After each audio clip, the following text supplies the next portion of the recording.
What is going on, everybody, and welcome back to the channel, and I hope we're all doing extremely well. Now, we have a 442 version for you. I'm not going to tell you which version, because there's obviously three types of versions of the 442. I'm going to be a little bit awkward and make you guys wait until the end of the video to see which version we're using.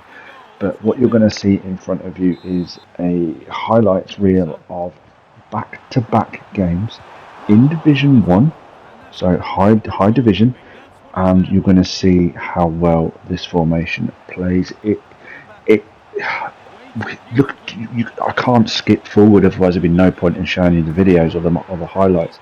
But just the sheer amount of goals we scored using this setup since the latest shadow patch has been unbelievable. Now they've also they haven't changed any gameplay items. They say they haven't changed anything. Apparently they're all happy with the new shadow patch and the latest gameplay balance and things like that. So they haven't changed anything in that respect. So they say.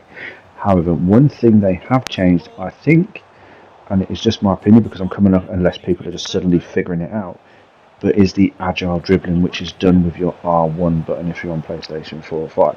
Now, when you hold that button, you can control that ball so tight to your feet, it's ridiculous. You can, if you've got like an Mbappe or a Messi or somebody like that that has that high dribbling ability, you're going to come across these dribblers, and you can't tackle them unless you pull them down or you barge them off the ball or you slide tackle them, because it is ridiculous. It is so hard to tackle from them. And you can see we're using it here as well. So it's just subtle little movements that you're making with the R1 button. You don't have to hold it. You can just press it just to change direction, for example, or to pull the ball back. It's that quick. So, it's nothing. I don't know if they've changed it or if people are just figuring it out. Can't work it out yet. And obviously, I'm filming this due to the PlayStation outage as well, so I'm very limited in what I can and can't check at this point in time. So, but yeah, that's what I've come up against. And the beauty about this formation is the speed that it counter-attacks. Now, I haven't got it set up as a counter-attacking formation. I dread to think if I did set it to counter what it would do. I do think, because it's quite an open formation and it is mainly for goals rather than for like holding a lead and things like that, I do think we'll probably be left with holes everywhere. But look at this, the guy tries to use the offside trap and kind of messes it up, and yeah, we get a nice easy tap in. But yeah, this formation was so good. I couldn't believe in like three back-to-back games how many goals we scored. Now, bearing in mind I've used this formation previously in Foot Champs and in Division Rivals, and I found it to be a little bit too open. I found it to be a little bit too lacking in the defensive side of things. But with the sheer amount of aggression that you're coming up against, and like the high pressure where people are sitting on the halfway line, and as soon as you ping it to a striker, their centre back is literally on you. This formation kind of combats that, because you haven't got two. We are using two traditional strikers, but one of them is set up slightly differently to the other, and that is what makes the difference, because the AI can't pick that up. They can't figure out where that player's going. One minute that player is there on the halfway line, the next minute he's in a different position. And yeah, so it's pretty cool. So you can see how quick we go from my opponent hitting the post to how quickly we get the ball forward and how quickly we score. Again, from corners and stuff as well, it's ridiculously quick. People cannot keep up. I mean, I've only got two players in the box, but that is more than enough when you've got somebody like Bale that can head the ball down. And he is the one I have set up slightly differently, so bear that in mind. So you will need to wait until the end of the gameplay to see how I've got that particular player set up. And you can see here we're using Hansen, who has crazy good dribbling, and just a trigger of that R1 button is enough for her to do a drag back, a quick skill move, get out of that, get out of that press and move forward. So that is where we're at with this formation. You can see here we're 4-1 up already. We've already scored probably 6 or 7 goals in the previous 2 games. This one is quite high scoring as well, and it just keeps going on and on. It's such a nice format, and I'm not even using a holding DM. I'm using 2 centre mids. I'm not using a single holding player. Call me crazy, but I think we all now have enough in defence to not have a DM, and I don't think there's a real amazing DM in the game. Please correct me if I'm wrong, because I would love a really good holding DM, but I haven't found one at this point in time. I'm using Kobe, and I'm also evoing him at the minute as well. Again, I can't show you because at the time of me making this video there's a PlayStation outage, so I'm trying to use my time wisely. and catch up with some things I kind of didn't have the time to do before. So luckily enough, I'd already filmed this before the outage, which was pretty nice. So we do have something to show you guys tonight. Hopefully I can add some more to this, but at this point in time that I'm talking to you guys, yeah, we have that outage, which is absolutely bonkers.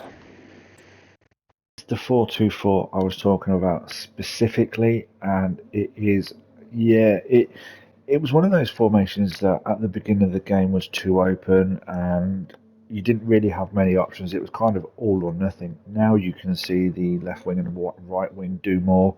The way we have this set up as well is a lot better too. So yeah, it's such a good formation now, and you've seen by the gameplay highlights how many goals we scored with this type of formation. Now my left back and right back, I'm still doing challenges because we had that stupid outage and I haven't caught up yet. Still trying to get Kobe done.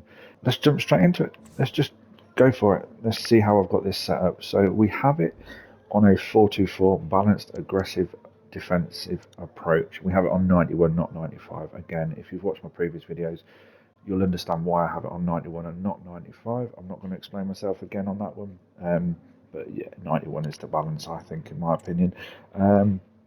We'll quickly go across to the player roles on this one as well. So because we are a 4-2-4, and we do rely heavily on the wingers, for example, we need the left back and right back to stay where they are. So of course we have them on full back defend on both sides. Now the centre backs we have on stoppers because we want them to step forward from the defensive line, make a tackle, intercept passes, lead the press, exactly what it says on the top right of your screen. We have it on balance for both of these. Now because we have the left back and right back on defend, they will naturally do the stopper style thing anyway. You'll notice that they get, they step in front of their marker, for example, and that's what we want with the centre backs as well. We want all four to be in sync, and that is what we've got with this one. Now of course you have one player holding and defend. I'm using Kobe, I have used Tower, etc. Box to box with Zidane, that's just a given for an extra bombing forward. The left wing and the right wing we have on wingers and balanced.